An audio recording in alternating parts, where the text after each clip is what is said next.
So I want to talk a little bit more about the disruption, and also something that I heard. I don't know if you guys know Myron Golden, that stayed with me. He says, disruption follows intention. That's something that I thought about, something that I believe. I see it happening in the Bible, I see it happening in life. And now I don't think that we should turn every disruption into a spiritual warfare narrative.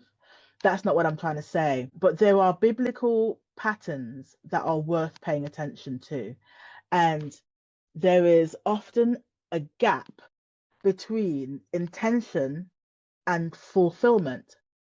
And that gap is frequently marked by tension. So think about the pattern. Abraham receives a promise.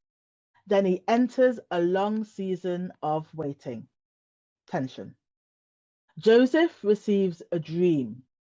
Then he experiences betrayal, slavery, imprisonment. Tension. Moses receives a calling, and then he has to go and face Pharaoh.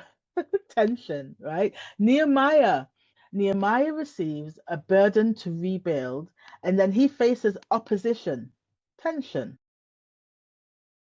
Jesus hears the Father's affirmation of it at his baptism, and then he's led into the wilderness.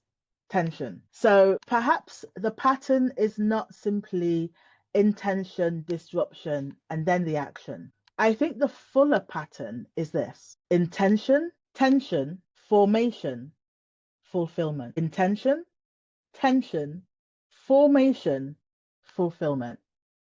The tension is where many people tend to lose heart. Tension is where people begin to question what they heard, what they know.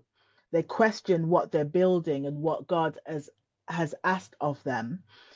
And this, I think, is really important. Tension doesn't automatically mean that the intention was wrong. Tension may be the place where God is strengthening the person carrying the intention.